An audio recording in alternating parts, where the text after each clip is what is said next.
अस्सलाम वालेकुम गाइस। आज का जो हमारा लेक्चर है वो है lower respiratory tract.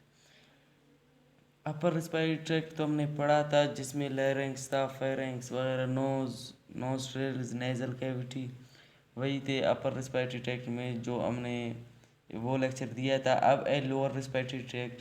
Lower respiratory tract में जो पहला पार्ट आता है रिस्पायरेशन का, वो है trachea. It is also called wind pipe, यानी ये हवा का पाइप भी कहलाता है, जिससे हवा सिर्फ हवा गुजरती है।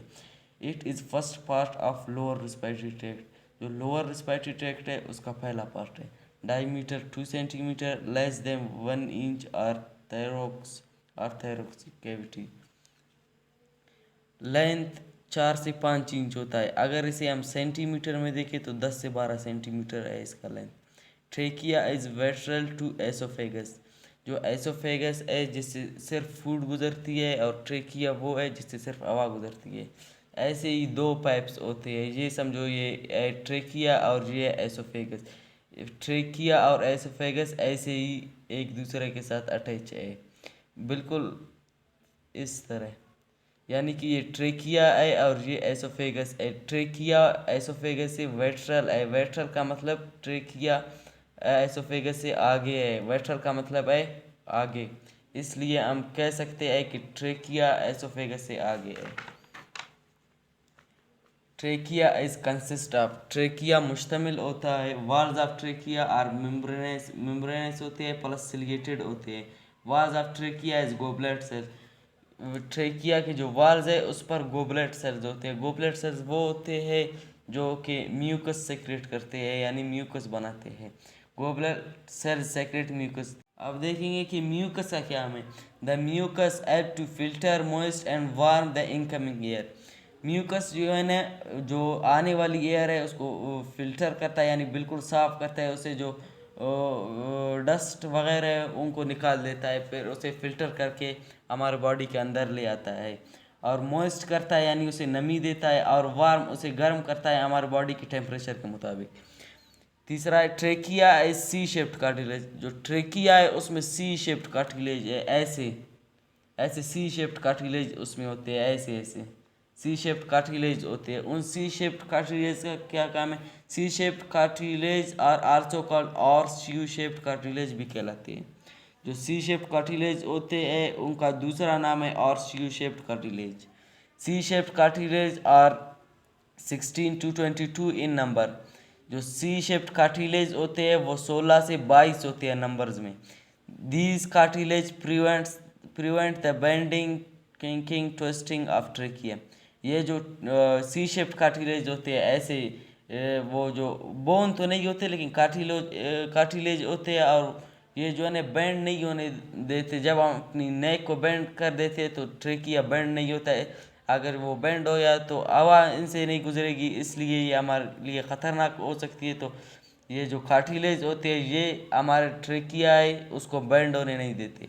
when we bend our neck, जब हम अपने नेक को बेंड करेंगे, only these cartilage help to open the way of trachea for air passage।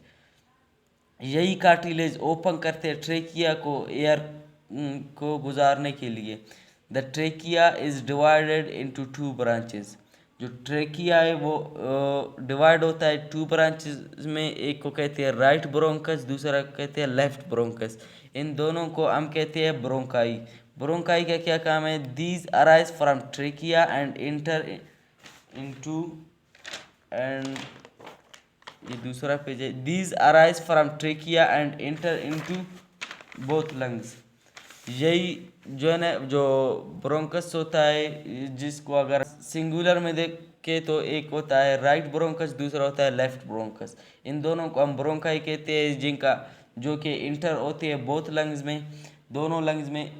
Bronchi is also consist of irregular plate. जैसे ट्रेकिया में होते थे और यू शेप्ड कार्टिलेज, यानी सी शेप्ड कार्टिलेज, ऐसे ही ब्रोंकाई में भी इरेगुलर प्लेट्स होते हैं। All which help it to remain open for air. ये भी ब्रोंकाई को ओपन रखते हैं एयर को गुजारने के लिए। It is muscular tube like structure, इसका मस्कुलर ट्यूब लाइक स्ट्रक्चर होता है। एफ स्मूथ इनवॉल्ट्री मसल्स, जो ब्रोंकाई है मस्कुलर ट्यूब लाइक स्ट्रक्चर है इसका, और ये स्मूथ ये इनवॉल्ट्री है जो हम खुद कंट्रोल नहीं कर सकते। Bronchi are further divided into smaller branches called bronchioles, जो ब्रोंकाई होता है वो डिवाइड होता है छोटे छोटे ब्रांचेस में जिनको कहते हैं bronchioles.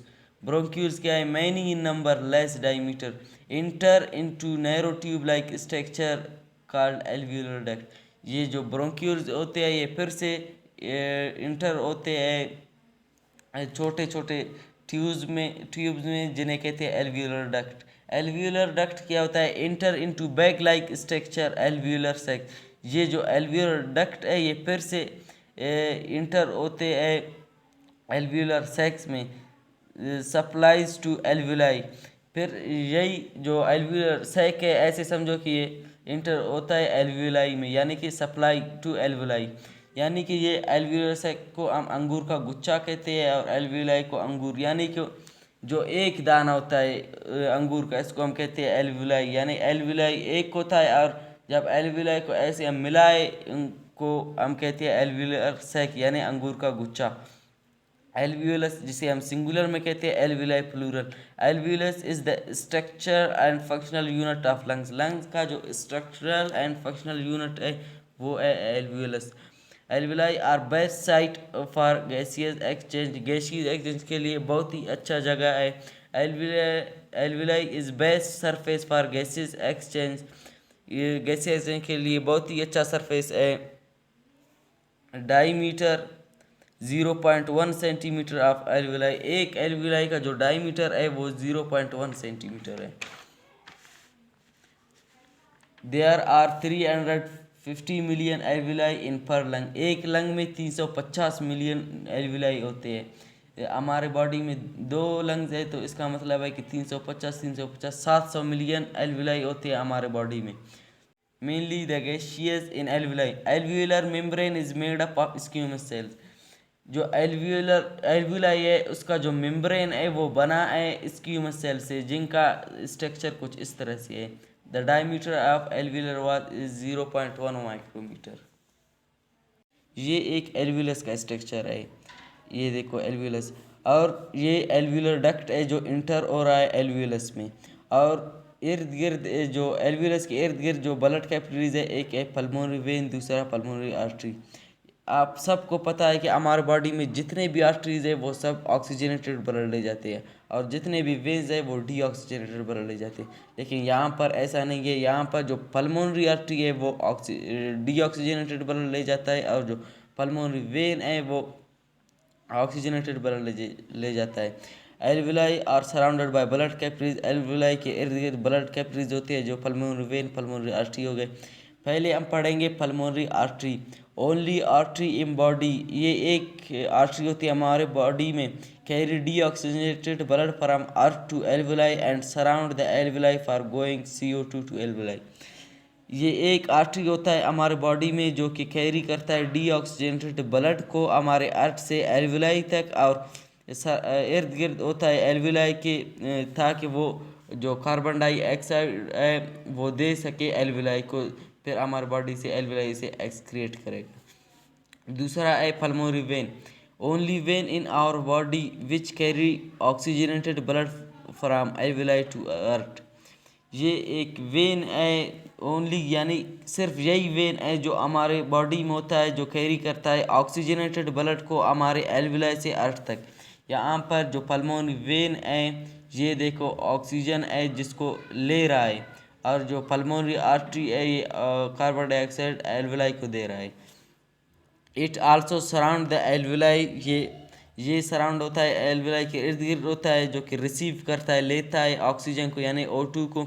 The blood capillaries surround alveoli for gaseous exchange, यही ब्लड कैपिलरीज होता है होते हैं एल्वियोलाई के इर्द गिर्द गैसियस एक्सचेंज के लिए। तो गाइज आज का जो हमारा लेक्चर था लोअर रिस्पायरेटरी ट्रैक्ट वो फिनिश हो गया। कल का जो हमारा लेक्चर होगा वो है रिस्पायरेटरी ऑर्गन। कल हम रिस्पायरेटरी ऑर्गन को डिस्कस करेंगे जिनमें सिर्फ लंग्स होंगे। हमने पढ़ा था कि जो रिस्पायरेटरी ऑर्गन्स होंगे वो सिर्फ लंग्स। लोअर रिस्पेक्ट तो हमने पढ़ ली। अगर वीडियो अच्छी लगी हो तो लाइक और सब्सक्राइब ज़रूर कीजिए। खुदा हाफिज़।